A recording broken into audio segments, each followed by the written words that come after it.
On est là, ensemble. Wow. On se calme. Salut à tous, c'est la Streetbox. On est aujourd'hui au Big Up Spot de Doumbéa et on rencontre Nasty qui va nous parler de son actualité. Au programme aussi le graffeur Zion qui est au Nakamal 21 en ce moment pour une exposition et le dessinateur Nico qui est venu nous voir pour une performance. Restez connectés, la Streetbox ça démarre avec l'actu. Et bonne fête maman, Al Capote et Philippe Catherine ont dévoilé un clip ultra loufoque pour la fête des mères. On les voit grimés en nourrissons et plus tard en plein repas de Noël. C'est pas à l'école que j'ai pu fourrer, je contrôle même quand je suis bourré. Je mets mon tablier de bouche et quand je serai plus en forme je bougerai. Je roule un joint sur le dernier bourget et puis je m'envole comme au Bourget. Je prendrai pas ma retraite tant que j'aurai pas la recette. Je te vole la vedette. La semaine dernière, Nino et Niska ont sorti le visuel du clip Maman ne le sait pas. Ils parlent de leurs anciennes activités illégales qu'ils cachaient bien évidemment à leurs mères respectives. Le cannabis, maman ne le sait pas. Brigade, crime organisé. À minuit pile, je refermais le hanté, je faisais ce qu'il fallait pas. À double clé, je suis propriétaire, j'ai les clés de la cité. Ils veulent nous ralentir, stopper le trafic. On est cramé dans les bails chico, on est cramé dans les bails chico. MHD, incarcéré depuis janvier pour homicide involontaire, sortira tout de même son film Mon frère. Le rappeur interprétera le premier rôle et jouera un jeune qui se retrouve en centre éducatif fermé pour le meurtre de son père. C'est ma vie sans toi, je vais pas terminer sans toi. On se quitte pour se retrouver et ça recommence à chaque fois. Y'a pas de seconde chance avec toi, moi j'ai trop parlé. Des petits caprices tout le temps que j'ai pris sur moi. Banksy dévoile une nouvelle œuvre à Venise. Cette fois-ci, il s'engage sur la pollution des bateaux de croisière en illustrant un de ses navires au milieu des gondoles traditionnelles vénitiennes. L'exposition s'appelle Venice in Oil, soit Venise dans l'essence en français. De tes dirigeants, il n'y a que des foutaises. La bande d'armes est libre et donc qu'ils attisent les braises. Il n'y a pas de fumée sans feu. Tu as fait couler le sang de mes aïeux. Aujourd'hui je bois que ton Dieu guide mes pas. C'est bon, t'as compris là? Ah ok, c'est comme ça que tu penses? Ouais, c'est comme ça. C'est vraiment comme ça que tu vois les choses? C'est comme ça que tu vois les choses. Ah ok, laisse-moi 2 minutes, je vais t'expliquer comment moi je vois les choses. Mais vas-y, putain! Je suis venu chez toi pour oublier mon quotidien. Je pense être partout chez moi vu que je suis un être humain. Tu sais, je fais partie de ces blancs qui n'aiment pas Babylone. J'admire tes coutumes, je respecte ta terre et l'homme. Aujourd'hui t'es perdu alors tu te cherches un coupable. Allongé dans la rue, tu sais même plus de quoi t'es capable. Tu sais, pour la Calédo, moi je me lève tous les matins. Je suis bien... Yo Nasty, ça va ou quoi? Ça va toi frère? Ça fait plaisir de te voir.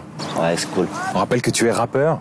Tu as sorti avec Reza l'album Désaccords communs il y a quelques années, il y a 3 ans maintenant. C'est ça. Ça va? Tranquille. Ça s'est bien passé l'expérience? Ouais, c'était énorme. Bah nous, c'était notre premier album en plus, ouais. Tu vois, donc on pensait vraiment pas... on n'était pas très connus à côté de ça, tu vois, avant. On se lançait vraiment avec cet album et du coup ça a cartonné pour nous, donc ouais, vraiment cool comme expérience. Ouais. Il y a un morceau surtout, Désaccords communs, qui a fait le buzz. Vous avez un clip, vous avez tourné. Grâce à ça, vous avez fait la première partie de Youssoupha, vous avez rencontré Ayam. C'est fou ça quand même.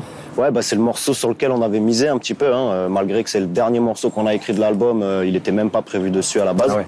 Il a été fait au dernier moment alors que l'album était finalisé, puis on l'a joué sur scène, il y a eu un bel engouement, on s'est dit allez, on va mettre l'accent dessus. Alors toi, on te connaît avec Reza, en duo atypique, Nasty et Reza, mais avant ça, du coup, t'as commencé comment toi le rap et quand? J'ai commencé, je pense que la plupart des petits frères qui font du rap aujourd'hui, ils étaient même pas nés. J'ai commencé, je devais avoir 12 ans. Ouais. J'ai découvert le hip-hop à l'époque vers 10 ans. À peu près, nous c'était le truc arrivé en France en force avec les sorties d'NTM, d'Ayam, il y a eu tout ce qui était le secteur A dans la foulée, enfin tout ça qui a foutu un gros bordel à l'époque pour nous dans les quartiers. Et du coup, j'ai commencé à en écouter vers 10 ans, j'ai commencé à kiffer un peu plus la danse au début. Ouais. J'étais très mauvais. C'est comment le hip-hop en Bretagne? Parce que t'es de là-bas, toi, c'est ça? Ouais, je suis de là-bas. Ben justement, nous, en fait, dans la ville, dans le quartier, on avait Junior, qui était un des grands frères et qui a tout cartonné dans le break. Donc, nous, Junior des Wanted aussi. Voilà, exactement. Et du coup, forcément, nous, c'était une ville de danseurs. À la base, beaucoup de danseurs, beaucoup de graffeurs. Il y avait un seul groupe de rap, c'était les grands frères. Et en fait, c'est moi, j'étais un des seuls à avoir un graveur. Et c'est comme ça que j'ai commencé. En fait, je gravais leurs maquettes pour qu'ils puissent vendre le CD sous le manteau. Et du coup, c'est eux qui m'ont lancé un peu dedans. Et puis, j'ai commencé à écrire avec 2-3 potes, comme ça, tu vois. Puis, on n'a jamais fait le truc sérieusement. J'ai toujours enregistré des petits trucs et tout à la maison. J'avais mon petit home studio, mais tout pourri à l'époque, hein, tu sais, il y avait pas internet, il y avait pas tout ça, c'était compliqué.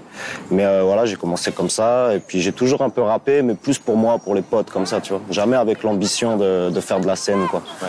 Alors comment un gars qui arrive de Bretagne fait une connexion avec un jeune rappeur de Bourail? Le point de connexion, c'est quoi en fait? C'est l'amour de l'écriture, de la rime? Ouais, de la musique, ouais. Et puis ouais, on s'est rencontrés, je sais pas, ça a accroché tout de suite, même d'un point de vue, ouais, rigolade, tu vois. On est devenus potes avant de devenir, tu vois, collègues de musique, tu vois. Mais ouais, grosse connexion, directe, je crois. Et puis sur la vie en général aussi, tu vois, la vision de voir les choses. Ouais. Dis-moi, est-ce que tu connais le graffeur Zion? Un petit peu. Ça te parle? Ouais. Le graffeur Zion, il est actuellement en exposition au Nakamal 21. C'est la première fois pour lui qu'il réalise une exposition. C'est des portraits et des paysages. On est parti voir. On regarde. Le Nakamal 21, lieu de rencontre et de vie, les murs sont recouverts depuis peu par des œuvres originales signées Zai.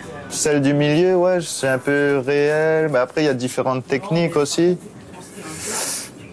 Puis après, la nature, ici, il y a beaucoup de nature. Donc, puis ça inspire toujours les artistes, la nature. On revient toujours à la nature et c'est la base de tout, quoi. J'ai exposé un peu tout ce que je fais. Je suis assez... je fais un peu de tout, en fait. Je suis à la base du graffiti, des lettrages. Mais après, voilà, je fais un peu des paysages, des portraits. J'ai voulu montrer un peu toute ma palette, quoi. J'aime particulièrement l'étoile. Son talent de coloriste est évident. Il demande un petit peu plus de maturité et de travail, mais c'est prometteur. Je suis très content d'exposer seul comme ça. J'ai beaucoup de retours négatifs, positifs, sur certaines œuvres quoi, que j'ai fait. Et puis voilà, je prends ça et puis l'expo terminera, mais je continuerai toujours à créer avec des retours que j'ai eus, quoi. Yo, l'expo de Zion est visible jusqu'au 7 juin au Nakamal 21. Allez-y pour voir, ça vaut le détour. Ok, je débute, je débloque, je déballe, je débite, des bouddhis, des qui, des potes, sans des dalles sur des beats, c'est décidé sur des notes, j'ai des balles d'élite. J'en déduis que tes potes se déclament qui est ce type. Désormais je déchire sur des disques, dès lors que je mets des gifs sur des pistes. Dis-leur qu'ils me déchiffrent et puis qu'ils me dédient, dis-leur de rimes qui défrichent si jamais on me dépiste. Nasty, tu prends l'avion dans quelques jours pour retrouver ton acolyte Reza. C'est ça. Ouais, c'est quoi le projet? Déjà se retrouver, ça va faire déjà plaisir et puis on va partager de la musique en France. On va faire de la scène un petit peu chez moi à la maison à Saint-Malo. Il y a une petite bloc party qui est prévue, du coup on a été invités voilà, pour retrouver les rappeurs de là-bas, les frangins de là-bas, ça fait plaisir. Alors après un an sans vous voir, comment on fait pour prendre un show parce que vous avez tous les deux travaillé sur des carrières entre guillemets solo, vous avez écrit de votre coin des morceaux. Comment vous avez fait? Vous avez bossé à distance? Un petit peu, c'est-à-dire qu'on s'est envoyé des prods, on s'est envoyé des thèmes, des idées, sauf qu'en fait chacun a bossé autre chose, ou tu vois. Ouais. Mais parce qu'on a besoin d'être ensemble aussi pour écrire le truc, tu vois, ensemble, à distance. C'est compliqué, tu vois. Je sais pas, on n'aime pas travailler comme ça en fait. Ouais. Donc là, vous allez vous revoir et ça va repartir. On espère, ouais. Puis je pense qu'on a tellement voilà, chacun un peu bossé de notre côté qu'une fois qu'on va mettre tout ça en commun, je pense que ça va envoyer vite. Et peut-être à votre retour un désaccord commun d'eux. Ça, on en parle souvent. Ouais. Un deuxième projet, ça c'est sûr pour la fin de l'année, qui est déjà pas mal, qu'on avait déjà commencé à travailler avant qu'ils partent. Et donc du coup, on a déjà quelques morceaux qui sont calés. Et puis on va essayer justement de ramener une nouvelle petite touche et puis sortir un petit projet avant la fin de l'année. Des accords communs 2, ça sera pas pour tout de suite. Ok, on patientera alors. C'est ça. Un projet de documentaire aussi, tu m'en parlais en off. On part aussi en fait en France pour ça à la base. C'est qu'on a la chance d'avoir une boîte de prod locale qui fait un documentaire sur nous et donc du coup qui prend en compte les deux côtés, le côté français de ma part et le côté mélanésien de Reza ici. Donc le documentaire sera en deux parties, une en France et une ici. Et donc du coup on part aussi dans ce projet-là, rencontrer des rappeurs là-bas, rencontrer des Calédoniens, mais aussi des plus grands artistes qu'on a eu la chance de voir ici, qu'on doit revoir là-bas. Et voilà, ça va être cool. Super. Et on aura l'occasion de vous revoir quand ici en Calédonie? Il y a déjà une date prévue pour le retour de l'enfant du pays. Je sais qu'il va me détester parce qu'il aime pas qu'on dise ça, mais le 3 août au Move, normalement, il y a un concert Nasty et Reza, le retour. Il y aura beaucoup d'inédits, je pense. On va travailler un nouveau show pour le retour. Ouais. Ok, on sera là pour vous voir en tout cas et vous soutenir. C'est cool, ça fait plaisir. Est-ce qu'il y a d'autres projets à part l'album? Est-ce que toi tu travailles sur d'autres projets actuellement? Après, ouais, bah moi, ça fait des années que je bosse dessus, sur un solo, parce qu'on n'est jamais trop content de ce qu'on a déjà fait. Du coup, on essaye d'améliorer, on fait des meilleurs trucs, du coup, on retarde. Mais ouais, il y aura sûrement un petit EP qui accompagnera le projet avec Reza. Un petit projet EP solo. Eh ben écoute, on va suivre tous ces projets. Dis-moi, Nasty, est-ce que tu lis de la bande dessinée calédonienne? J'ai lu beaucoup quand j'étais gamin et même avant d'arriver ici, le Tonton Marcel. C'est sûr, forcément.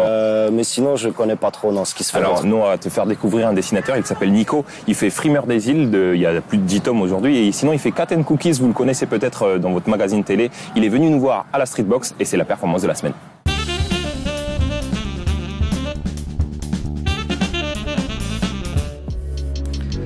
Donc, je vais faire un dessin en 3 étapes. La partie du crayonné, de l'ancrage et de la couleur. Donc le crayonné, c'est tout simplement là où on construit ce qui va se passer avant de passer à l'ancrage. Donc je commence toujours par le corps. Je me sers d'une petite marionnette qui est juste là.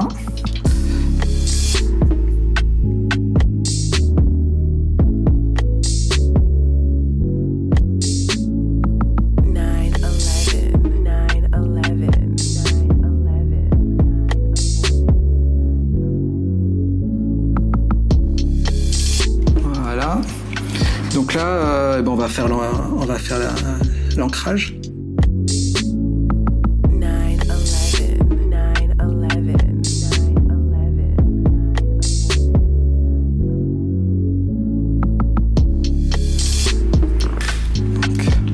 On est parti pour la couleur.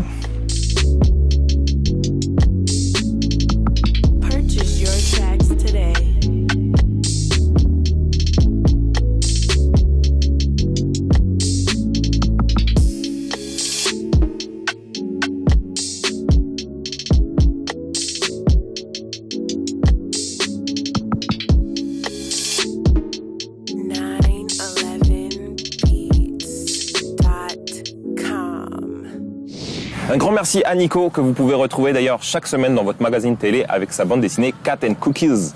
Nasty, merci à toi de nous avoir rejoints. On te souhaite bon vent en métropole et bon retour avec Reza. C'est cool. On attend votre date. La Streetbox vous invite à aller voir les expositions Flow et Punchline sur la commune de Dumbéa. Ça se passe au Midi-Pôle, dans le hall d'entrée et au centre culturel. La Streetbox, c'est fini. Nous, on se retrouve la semaine prochaine, même heure, même ambiance.